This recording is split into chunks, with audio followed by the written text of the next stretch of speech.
Ketika kita hidupnya dipulihkan, waktu kita bertobat, kita kembali kepada Tuhan, maka janji Tuhan itu terjadi. Saya Debbie Basir, siapa yang belum kenal saya? Siapa yang sudah mengenal saya? Wih, siapa jemaat Misbah Doa di sini? Banyak sekali Bapak Ibu, puji Tuhan. Kalau ada yang nggak kenal saya itu berarti kurang gaul. Ya, kasihan deh lu. Saya ini bertobat tahun 95. Ketika itu saya lulus SMA dan saya berpikir saya mau bunuh diri. Anak-anak muda, engkau adalah ujung tombak bagi kota yang ada di mana engkau tinggal. Tapi ingat, Tuhan punya rencana atas hidupmu itu luar biasa. Tapi jangan lupa, setan juga punya rencana atas hidupmu. Saya bertobat tahun 95, waktu itu saya mau bunuh diri. Karena saya jatuh dalam banyak dosa dan saya berpikir, iblis datang menuduh saya. Dan iblis berkata, mati saja, bunuh diri saja, itu yang paling baik. Dan waktu itu, saya pikir hidup saya sudah hancur, masa depan saya sudah hancur, maka yang terbaik adalah bunuh diri. Ya, setan datang membujuk saya. Hidupmu sudah hancur, masa depanmu sudah hancur. Bagaimana nanti hidupmu ke depan? Engkau sudah jatuh dalam banyak dosa. Dan saat itu benar-benar saya terpuruk, ya. Dan sudah terpuruk nyanyilah lagu dunia terus ya. Aku terjatuh dan tak bisa bangkit lagi. Aku tenggelam dalam lautan luka dalam. Aku tersesat dan tak tahu arah jalan pulang. Pakai Google Map. Biar kau tahu arah jalan pulang. Jangan kau mau tersesat, amin. Ya, waktu itu saya pikir saya sudah jatuh, saya terjebak dalam lautan luka dalam, saya kecewa. Saya kepahitan sama orang tua yang selalu marahin saya, mukulin saya. Dan saya berpikir buat apa saya hidup di dunia ini? Saya juga nggak pernah minta lahir di dunia. Dan iblis bilang, iya bunuh diri aja, nggak ada yang sayang sama saya. Dengar baik-baik, generasi Gen Z, saya suka bilang nih Gen Z. Supaya kau punya power yang menghidupkan seperti Gen Z. Jangan mau dikatakan generasi Gen Z itu generasi yang lemah. Hari ini bersama dengan Kristus engkau adalah generasi-generasi yang luar biasa. Katakan amin. Ya, jangan biarkan orang mengintimidasi, setan mengintimidasi masa depanmu. Karena Yesus bisa mengubah itu. Saya juga dulu orang yang tidak ada pengharapan. Di luar Yesus, saya tidak kenal Yesus. Dan pada waktu itu saya berpikir, lebih baik saya mati bunuh diri. Tapi ada satu pikiran dalam benak saya yang bertanya, di mana Tuhan itu? Ya, kalau memang Tuhan itu ada, di mana dia? Ini saya khotbah tanpa musik, kayaknya agak sepi ya. Pemain musiknya sudah pada hilang semua ya. Saya panggil suami saya aja kali, bisa maju ke depan ya, biar bisa ngiringi di belakang jadi nggak sepi ya. Saudara mau suami saya maju? Ayo Bapak Daniel silakan maju ke depan ya, biar ada yang ngiringi gitu ya. Iya biar lebih romantis. Katanya kita bikin romantis. Ayo sini sayang. Dulu saya ketika pertama kali bertobat, saya bilang sama Tuhan, saya nggak mau menikah. Karena saya sama Tuhan sudah cukup, saya hanya mau melayani Tuhan. Tapi ketika saya berdoa, saya dengar suara Tuhan berkata begini, kamu terlalu cantik untuk tidak menikah. Masalah buat lo. Lalu Tuhan suruh saya untuk menikah. Lalu saya bertanya begini, Tuhan, kalau saya harus menikah sama siapa?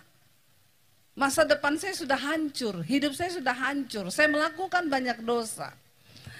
Tapi ketika saya bertobat, Tuhan bilang, waktu engkau menyerahkan hidupmu kepadaku, maka yang lama itu sudah berlalu dan yang baru itu sudah datang.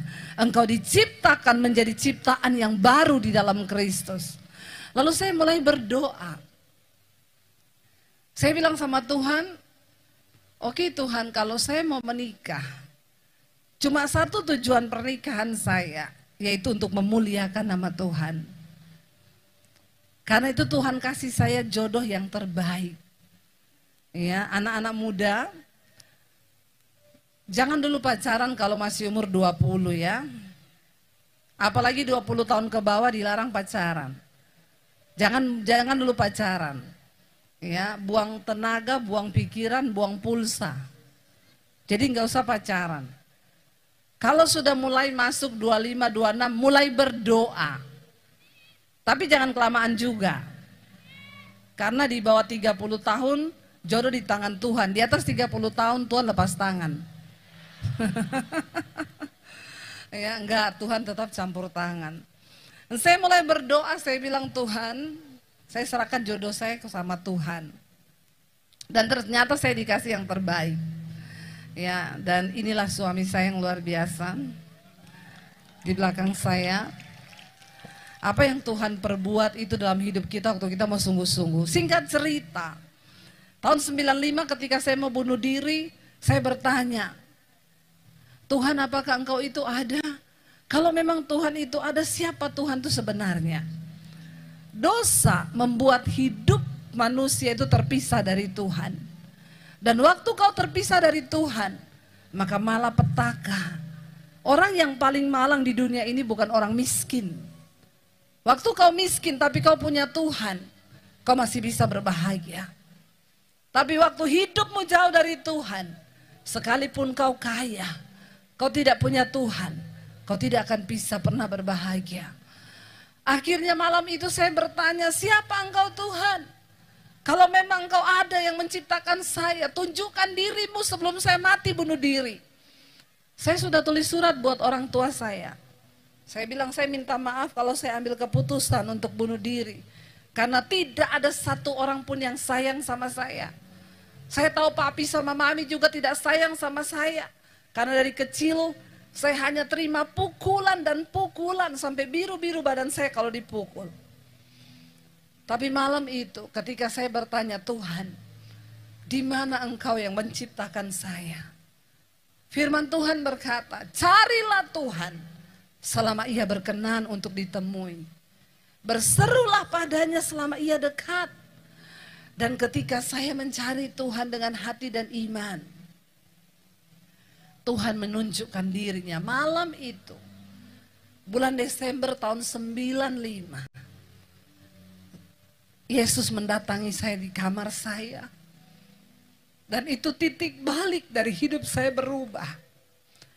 Saya terima Tuhan malam itu dia datang, saudara. Engkau bisa ketemu Tuhan di kamarmu. Engkau bisa ketemu Tuhan di mana saja. Waktu hatimu terbuka untuk Tuhan. Saya bilang, Tuhan siapa engkau yang menciptakan saya? Malam ini saya hancur, saya mau bunuh diri. Kalau saya bunuh diri, saya tahu saya pasti masuk neraka. Terus di mana engkau yang menciptakan saya itu? Iman sebiji sesawi. Itu adalah iman yang berkuasa. Dan malam itu, iman yang hanya sebiji sesawi itu, ternyata menarik kuasa Tuhan. Malam itu Yesus datangi saya di kamar saya secara pribadi. Dan dia jamah hidup saya. Ketika Tuhan turun dalam hidup saya malam itu, Roh Kudus berkata, firman Tuhan berkata, jika Roh Kudus turun ke atas hidupmu, maka dia akan menginsyafkan engkau. Yang pertama akan dosa, yang kedua penghakiman dan kebenaran. Dan malam itu, saya menerima Yesus sebagai Tuhan dan Juru Selamat di hidup saya. Karena tadinya saya tidak mengenal Tuhan Yesus. Saya bukan orang Kristen, tapi malam itu, waktu saya membuka hati bagi Tuhan, Tuhan datang dan Dia menjamah saya secara pribadi. Ketika saya berjumpa dengan Tuhan Yesus, disitulah hidup saya diubahkan. Saya baru mengerti ternyata Tuhan begitu mengasihi saya. Tapi sayalah yang selama ini hidup dalam dosa. Saya jauh dari Tuhan. Tapi ketika kuasa Tuhan datang dalam hidup saya, tangannya terbuka dan Dia menyambut saya dan Dia peluk saya. Tidak peduli seberapa besar dosa yang sudah engkau perbuat. Kalau malam ini engkau berkata, aku mau kembali padamu Tuhan, maka Tuhan pasti selamatkan kita. Kasih-Nya akan peluk engkau, Bapak Ibu. Anak muda, dengar baik. Serahkan hidupmu kepada Tuhan. Yesus mati buat kita. Dan malam itu saya terima Tuhan. Dan saya baru tahu pengorbanannya di atas kayu salib. Itu yang mengubahkan hidup saya. Sejak malam itu saya serahkan hidup saya kepada Tuhan.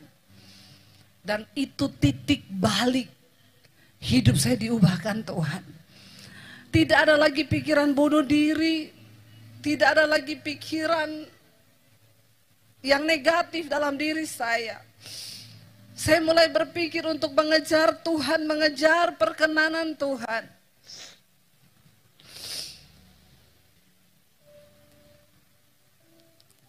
Waktu saya terima Tuhan Yesus, saya terima perkenanan Tuhan.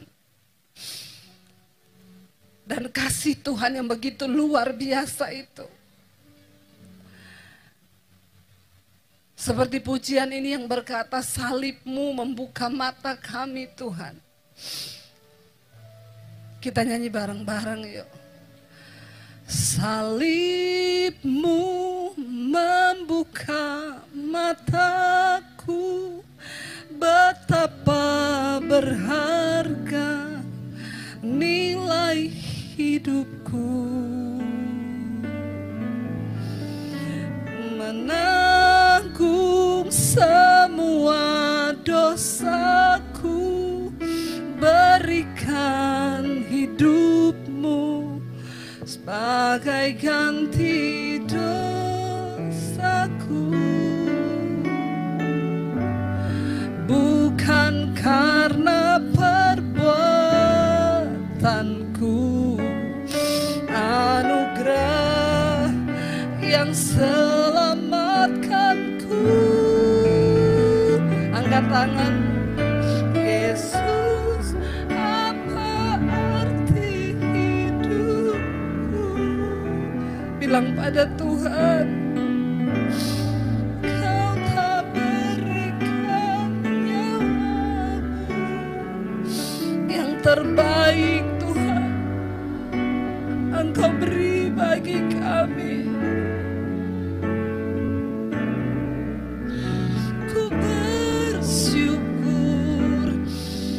Atas kasih-Mu, Yesus, apa arti hidupku? Bilang Kau tidak mati bagi kami Tuhan. Yang terbaik Tuhan.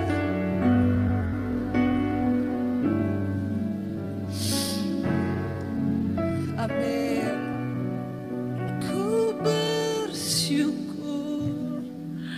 Atas kasih karunia-Mu.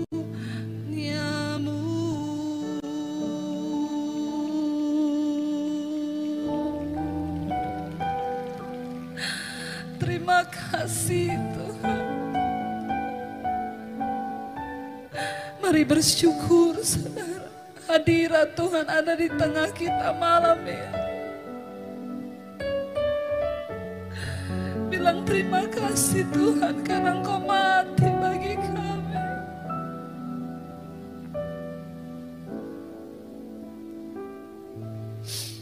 Yesus, apa arti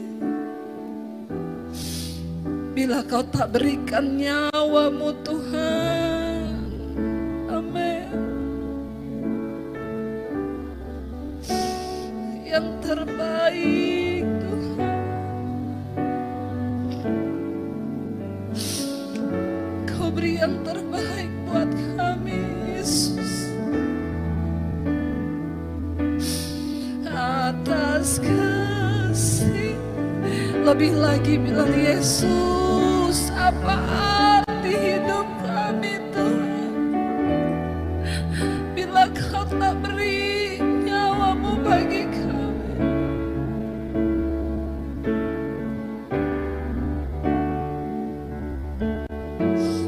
Yang terbaik,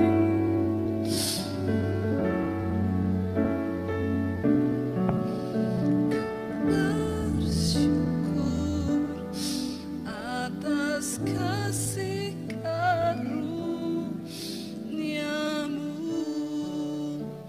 Tuhan itu penuh dengan kasih karunia. Dia nggak peduli berapa besar dosa yang sudah kita perbuat. Waktu kita putuskan untuk kembali kepada Tuhan, itu titik balik. Pemulihan terjadi dalam hidup kita. Saya terima Tuhan Yesus malam hari itu. Saya mengalami sukacita yang begitu besar. Selama ini saya hidup jauh dari Tuhan. Tidak ada damai sejahtera. Saya terpisah dari Tuhan dan itu satu keadaan yang sangat menyedihkan bagi semua manusia. Karena itu Yesus mau datang ke dunia untuk menyelamatkan, memperbaiki hubungan kita dengan Tuhan yang rusak. Tapi ketika saya terima Tuhan Yesus, tantangan datang. Saya diancam mau dibunuh oleh keluarga saya ketika saya terima Yesus. Tapi saya tetap bertahan karena Rasul Paulus berkata, apa yang bisa pisahkan kita dari kasih Kristus? Kelaparankah, ketelanjangankah, aniayakah? Saya tetap bertahan, bahkan saya berpikir waktu itu, sekalipun kematian di depanku, saya tidak akan mundur. Karena Yesus berkata, berbahagialah jika engkau tidak takut kehilangan nyawamu, karena engkau akan memperolehnya. Saya hadapi setiap tantangan dari pihak keluarga saya sampai tahun 95. Saya waktu itu terima Yesus 96, akhirnya saya diusir dari rumah saya. Saya pergi dari keluarga saya. Tapi saya bilang, kamu pergi jangan bawa ijazah. Saya melihat Yesus kasih masa depan kamu seperti apa. Saya melihat kamu makan apa ikut Yesus kalau kamu gak bawa ijazah. Rasanya saya memulai hidup dari min. Tapi bagi Kristus tidak ada perkara yang mustahil. Bagi setiap orang yang mau percaya kepada Tuhan, Dia sanggup membuka jalan yang tidak terlihat oleh mata. Jangan pernah takut anak muda. Yang Tuhan minta hari ini cuma satu, serahkan hidupmu sungguh-sungguh kepada Tuhan. Hidup hormati Tuhan. Jangan cuma menjadi Kristen, sekedar Kristen.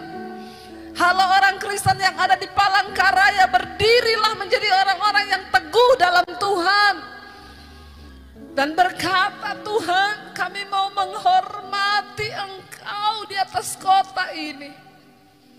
Supaya tanahmu diberkati Tuhan. Supaya masa depanmu diberkati Tuhan. Saya bercerita di sini tentang kasih Tuhan, Bapak Ibu. Bukan karena saya tidak mengalami. Kalau ada di antara Bapak Ibu yang berkata engkau miskin hari ini, saya yakin engkau tidak mengalami seperti yang saya alami. Ketika saya tinggalkan keluarga saya tidak punya uang 1 sen pun Dan tidak ada satu orang pun yang bisa saya taruh pengharapan saya. Saya keluar dari rumah. Dari kota Poso saya ke kota Palu. 7 jam perjalanan. Untuk bisa dapat makan saya tinggal numpang di kos-kosan. Numpang tinggal. Dan untuk bisa dapat makan dan numpang tinggal gratis. Saya cuci baju anak kos, saya nyapu, saya ngepel, saya nyetrika. Saya jadi pembantu di situ. Iblis berkali-kali ngomong, tinggalkan Yesus. Kenapa kamu tetap memuji Dia? Kenapa kamu tetap ikut Dia? Kamu jadi pembantu. Bodoh kamu. Tapi saya berkata, iblis, aku telah ditebus dan hargaku lunas dibayar. Dan hidupku yang aku hidupi sekarang bukan milikku, tapi milik Yesus. Milik Yesus. Saya tidak punya apa-apa hari itu saya keluar dari rumah. Tapi malam ini saya mau bersaksi kepada saudara. Apa yang pernah hilang dari saya waktu itu, hari ini Tuhan gantikan semuanya berlipat-lipat kali ganda.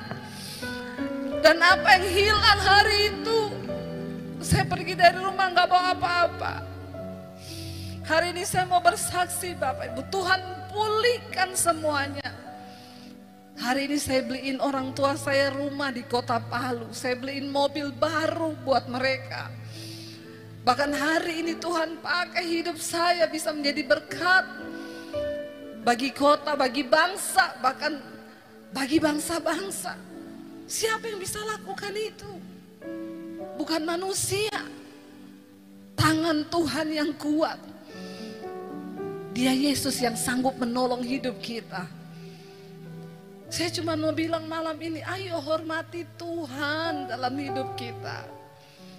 Cuma yang satu yang Tuhan berkata begini, bukan tanganku yang kurang panjang untuk menolongmu, bukan telingaku yang kurang tajam untuk mendengarkan teriakan doamu, tapi dosamu yang menjadi penghalang semua berkat-berkat Tuhan terjadi dalam hidup kita.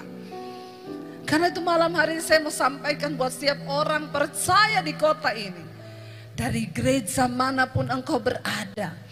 Panggilan kita di dalam Tuhan cuma satu. Ayo jadilah pelaku-pelaku firman Tuhan. Katakan. Waktu kita menjadi pelaku firman, maka kita adalah orang-orang yang layak mengalami setiap janji dan berkat-berkat Tuhan di hidup kita. Jangan biarkan ada penghalang berkat dalam hidup kita Bapak Ibu. Tidak peduli dari gereja mana engkau berada, dengar baik. Waktu Tuhan datang kali yang kedua, Dia nggak akan bilang begini, orang yang Katolik baris sebelah kanan, yang GBI di sini, yang GKE di sini, yang Betani di sini. Tidak saudara, yang GPDI di sana enggak. Waktu Tuhan datang, Dia cuma berkata begini, marilah kepadaku, hai kamu yang melakukan firman-Ku. Jadi hari ini, kalau firman Tuhan berkata bahwa kita harus hidup kudus, maka kita harus hidup kudus. Saya pengen kita baca firman Tuhan dulu. Mari kita lihat bersama dalam kitab Ibrani Roma pasal yang kelima. Roma pasal yang kelima. Ayat yang pertama di sana dikatakan begini. Sebab itu kita yang dibenarkan karena iman, kita hidup dalam damai sejahtera dengan Allah. Oleh karena Tuhan kita Yesus Kristus. Oleh Dia kita beroleh jalan masuk oleh iman kepada kasih karunia ini. Dan di dalam kasih karunia ini kita berdiri dan kita bermegah dalam pengharapan akan menerima kemuliaan Allah. Iman yang membuat kita bisa masuk kepada kasih karunia Tuhan. Di dalam kasih karunia itu Tuhan memberi janji yang begitu banyak dan berharga bagi setiap saudara dan saya. Dan jangan biarkan ada penghalang untuk kita bisa menerima setiap kasih karunia Tuhan itu. Yesus yang sudah memberi kita jalan masuk kepada kasih karunia itu. Dan ayat ini berkata, di dalam kasih karunia ini kita berdiri dan kita bermegah dalam pengharapan bahwa kita akan menerima kemuliaan Allah. Jangan pernah jadi orang Kristen yang tidak menerima kemuliaan Tuhan. Terlalu rugi Bapak Ibu. Mari kita mau berkata, Tuhan aku mau menerima kemuliaan-Mu dan kemurahan Tuhan. Karena kemurahan Tuhan itu tersedia bagi setiap kita yang mau percaya sungguh kepada Dia. Kemurahan Tuhan itu adalah kasih karunia Tuhan yang disediakan bagi saudara dan saya. Malam ini saya cuma pengen ajak kita semua menyembah dan mengalami Tuhan. Bangkit berdiri bersama Bapak Ibu. Mari setiap kita tutup mata dalam hadirat Tuhan. Hormati Tuhan malam hari ini. Kemurahan.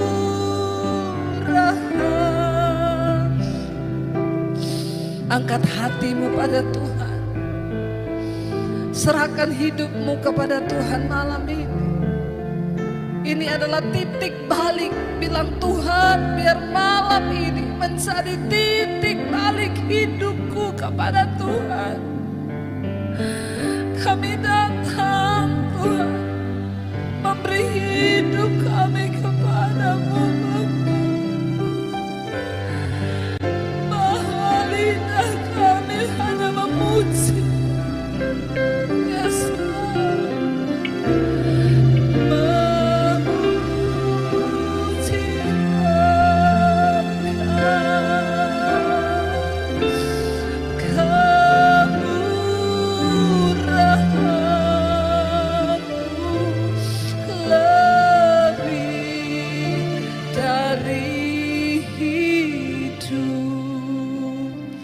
Tutup mata dalam hadirat Tuhan. Bapa, lihat setiap hati kami. Malam ini kami datang Tuhan. Tuhan yang tahu hidupmu masing-masing saudara. Dan malam ini dia cuma mau engkau beri hidupmu yang sungguh-sungguh bagi dia. Tidak peduli dosa apapun yang sedang hari ini yang kau lakukan. Tuhan tidak pernah melihat masa lalu. Tapi dia tunggu engkau yang sekarang untuk menyerahkan hidupmu kepada Tuhan.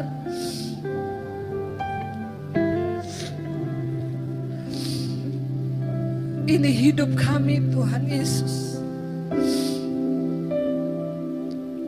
Berapa banyak di antara saudara yang mau sungguh-sungguh menyerahkan hidupmu pada Tuhan. Angkat tanganmu di tempatmu, saya akan berdoa. Tuhan engkau melihat setiap tangan kami yang terangkat kepadamu Tuhan. Ini kami di atas kota Palangkaraya ini Tuhan. Kami datang menyerahkan hidup kami kepada Tuhan. Biar kemurahan-Mu nyata di hidup kami Bapa.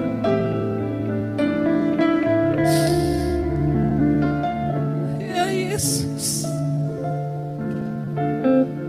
kami tahu malam hari ini surga bersorak-sorai melihat setiap anak-anak-Mu datang menyerahkan hidup mereka kepada Tuhan. Jesus, sebab tidak ada persembahan yang menyenangkan hati Tuhan selain persembahan hidup yang kudus dan yang berkenan kepada Allah. Apapun keadaan kami malam ini, kami mau berkata sekali Yesus, kami mau tetap pilih Yesus saja dalam hidup kami. Tuhan, apapun yang sedang mereka alami dalam hidup mereka malam ini, hamba percaya Engkau yang maha tahu. Yang terikat dengan dosa sudah dilepaskan dalam nama Tuhan Yesus. Yang sakit malam ini Tuhan sembuhkan dalam nama Yesus. Yang mengalami pergumulan yang berat malam ini Tuhan lepaskan dalam nama Yesus. Kami mau berkata malam ini ketika kami sudah memilih Yesus, sekali Yesus, tetap Yesus. Katakan bersama saudara bahwa satu saat kita semua akan berdiri di hadapan tahta pengadilan Kristus untuk memberikan pertanggungan jawab atas iman kita. Karena itu mari kita berusaha, saudara. Firman Tuhan, Rasul Paulus berkata, karena itu kami juga berusaha supaya entah kami diam dalam tubuh ini ataupun kami diam di luarnya, satu saat ketika mati kami tetap dalam perkenanan Tuhan. Mari datang pada Tuhan, saudara. Bilang, Tuhan bawa kami Tuhan untuk melakukan firman, menjaga iman dan kesehatan manusia rohani kami. Karena ada begitu banyak hal yang mencoba menyeret kami hari-hari ini. Di akhir zaman akan datang masa yang sukar, tapi orang yang berpegang pada firman Tuhan, mereka akan tetap hidup sampai selama-lamanya. Tidak ada kekuatan lain selain dalam firman-Mu Tuhan. Orang yang melakukan firman Tuhan, mereka akan terus berjalan, tidak menjadi lelah, tidak menjadi lesu. Amen. Sebab firman Tuhan menjadi kekuatan. Amen. Yang datang suami istri boleh bergandengan tangan. Katakan, Tuhan kami menyerahkan rumah tangga, keluarga, pernikahan kami Tuhan. Bawa kami dalam perkenanan-Mu Bapa, dalam kesucian, dalam kekudusan. Kami harus menjadi berkat bagi anak cucu kami, supaya bukan kutuk yang ada dalam hidup mereka. Tuhan jagai hidup kami. Di dalam pekerjaan kami punya tangan yang kudus. Dalam melakukan apapun hidup kami kudus. Dalam pernikahan kami kudus Tuhan. Kuduskan hidup kami Bapa, agar kami boleh layak satu saat berjumpa dengan Tuhan dalam kemuliaan-Mu Bapa. Ini hidup kami Tuhan. Kami berdoa hari ini biar berkat Tuhan mengalir bagi anak cucu kami, bagi pekerjaan kami, semuanya di dalam perkenanan Tuhan. Dan ini yang menjadi doa kami di hadapan-Mu Bapa. Dia Tuhan yang selalu ingin pegang tangan kita. Dia mau berjalan bersama-sama dengan kita. Seberapa gelap pun jalan-Mu hari ini, ingat waktu engkau dipegang oleh Tuhan, maka engkau aman dalam perlindungannya. Hari ini yang Dia mau hanyalah kita merendahkan diri, bertobat di hadapannya dan berkata, kami perlu Engkau Tuhan, kami perlu Engkau.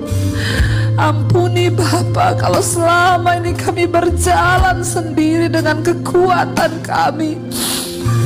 Hari ini kami mau bertobat. Kalau ada dosa kami mau tinggalkan, tanggalkan semua yang tidak berkenan di hadapan Tuhan, agar Engkau boleh melayakkan kami berjalan bersama-Mu Tuhan. Buang segala hati yang keras, buang segala hal-hal dalam hidup kami, dosa kedegilan Tuhan, ketidaktaatan kami Bapa. Ampuni kami Tuhan. Kami mau belajar hidup dalam kekudusan Tuhan. Kami mau belajar menghormati Tuhan dalam hidup kami. Waktu kami hormati Tuhan, maka kami percaya janji-Mu, kemuliaan-Mu menyertai hidup kami Bapa. Hamba berdoa Tuhan buat setiap anak-anak-Mu hari ini yang hatinya terbuka. Beri kemampuan Tuhan untuk mereka melangkah masuk di dalam firman Tuhan, melakukan firman itu, menghormati Tuhan dan mengalami kemuliaan Tuhan dalam hidup kami. Sekali lagi angkat tangan-Mu saudara, biar pujian ini menjadi doa kita. Hari-hari ini engkau sedang dibentuk oleh Tuhan. Bahkan mungkin engkau berkata, Tuhan rasanya begitu berat. Tapi untuk menjadi sesuatu yang berharga itu tidak ada cara lain Bapak Ibu. Emas itu kalau dia bisa berteriak panas, dia dihancurkan seperti debu. Tapi itulah cara pemurnian untuk membuktikan sesuatu yang murni. Hari ini mungkin engkau sedang diremukkan, engkau sedang dihancurkan oleh Tuhan. Tapi katakan pada Tuhan, aku rela Tuhan dibentuk oleh Engkau. Biar aku menjadi sesuatu yang mulia di mata Tuhan, sehingga Engkau beri kepercayaan yang mulia. Bentuk hidup kami Bapa, bentuk hidup kami Tuhan. Keluarkan segala sesuatu yang mencemarkan kemurnian iman kami. Mari datang sama Tuhan, bawa hidupmu hari ini dan katakan, bentuk aku Tuhan, proses aku Tuhan. Bilang pada Tuhan, ini hidupku Tuhan. Mari Bapak Ibu suami istri yang kau bergandengan tangan, hari ini juga bilang sama Tuhan, proses kami Tuhan diawali dari rumah tangga kami Bapak. Perbaiki kami di mata-Mu Tuhan. Kalau ada amarah, kebencian, ada sesuatu yang sering kali terjadi, sehingga kami dengan ego kami minta ampun sama Tuhan. Kami mau menjalani setiap proses yang Kau izinkan terjadi dengan hati yang sungguh-sungguh bersatu dalam kasih-Mu Bapa.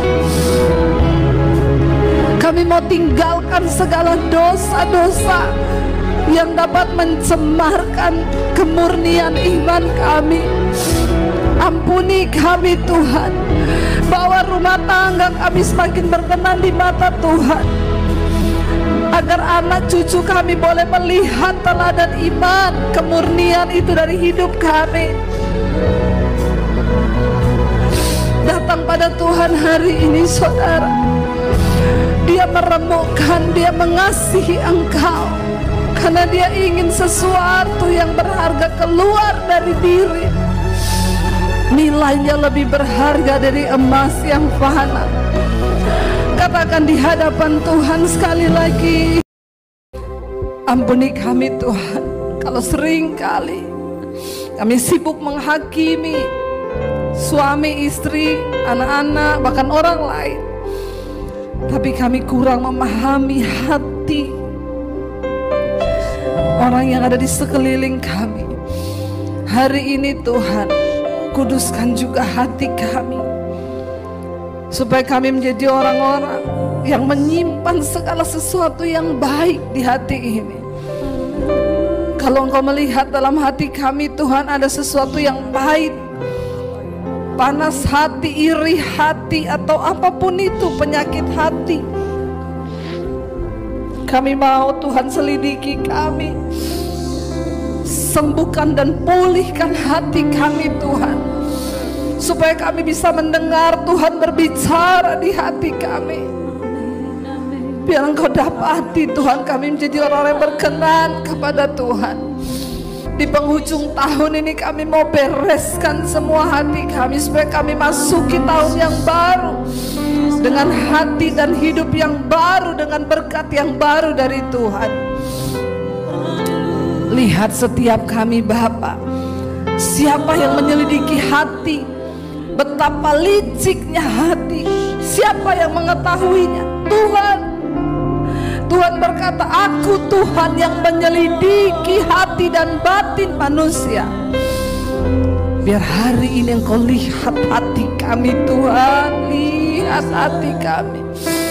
Kami mau menyimpan firman Tuhan dalam hati kami, supaya hidup kami diteguhkan oleh firman Tuhan. Akhir zaman, yang kudus akan semakin kudus, yang fasik akan semakin fasik. Mari kita tentukan hari ini kemana kita akan membawa hidup kita.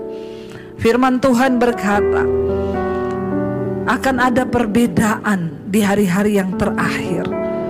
Kita tidak punya pilihan selain menetapkan hati kita untuk ada di komunitas yang benar, bertumbuh dalam pertumbuhan iman yang benar.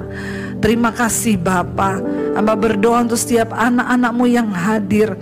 Biarlah kami rindu untuk menggenapi firman Tuhan dalam hidup kami, karena ada begitu banyak janji yang Tuhan beri bagi kami, dan itu akan terjadi ketika kami sungguh-sungguh menghidupi setiap firman Tuhan. Tanamkan kami dalam komunitas yang benar, dan beri hati kepada kami yang penuh belas kasihan untuk orang-orang yang belum mengenal Tuhan, supaya kami dengan api yang berkobar memberitakan Injil Kerajaan Allah, supaya satu saat ketika kami berdiri di hadapan Tuhan, kami dapat mempersembahkan jiwa-jiwa yang kami bawa untuk diselamatkan bagi Kristus.